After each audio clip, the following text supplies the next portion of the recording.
آپ دیکھ رہے ہیں جکریل اپڈیٹ میں آپ کے ساتھ طالب 2 نومبر 2024 پیش ہیں آج کی اردو اخبارات کی اہم سرخیاں۔ رانا کے انتقال پر ایل جی سینا، وزیر اعلیٰ، نائب وزیر اعلیٰ، دیگر سیاسی جماعتوں کا اظہار افسوس۔ وزیر اعظم مودی نے جموں کشمیر کے B J P leader Devender Singh Rana کے انتقال پر رنج و غم کا اظہار کیا ہے۔ نگروٹا اسمبلی حلقہ کے ایم ایل اے اور مرکزی وزیر جتیندر سنگھ کے بھائی دیویندر سنگھ رانا کا جمعرات کے روز انتقال ہو گیا تھا۔ ان کی عمر 59 سال تھی۔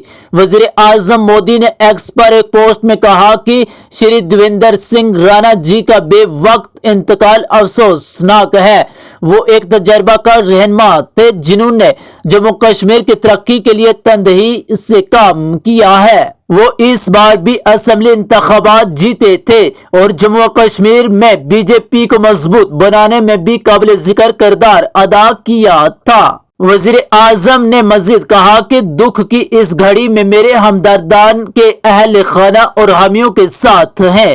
بھارت چین کے مابین معاہدے کے بعد بھارتی فوج کی ڈیم چوک سیکٹر میں گشت کا آغاز کیا گیا۔ کہا دیویندر سنگھ رانا کے انتقال پر پورا جموں کشمیر سوگوار ہے۔ رویندر رانا۔ کہا آن لائن جوئے کی موبائل ایپس پر پابندی عائد کی جائے۔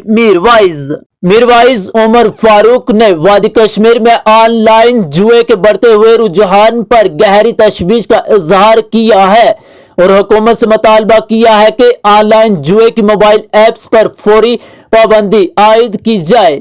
انہوں نے جمعہ کے روز تاریخی جامع مسجد سری نگر میں خطاب کرتے ہوئے کہا کہ یہ جوئے کی موبائل ایپس مختلف کھیلوں جیسے کرکٹ اور فٹ بال کی آڑ میں نوجوانوں کو اپنی گرفت میں لے رہی ہے۔ میروائز نے کہا کہ منشیات کی لت جیسے بحران سے نپٹنا پہلے ہی ایک المیہ ہے اور اب ایک برائی ہمارے معاشرے میں جو جڑ پکڑ رہی ہے۔ میروائز نے الزام عائد کیا کہ جلد دولت کمانے کی لالچ میں سینکڑوں نوجوان ان جوئے کی ایپس کا شکار ہو رہے ہیں۔ ضلع سری نگر کے ببر شاہ علاقے میں ایک شخص نے مبینہ طور پر پھانسی کا پھندا گلے میں ڈال کر اپنی زندگی کا خاتمہ کر لیا ہے۔ ذرائع نے بتایا کہ ببر شاہ سری نگر سے تعلق رکھنے والے شخص نے اپنی جان لے لی ہے۔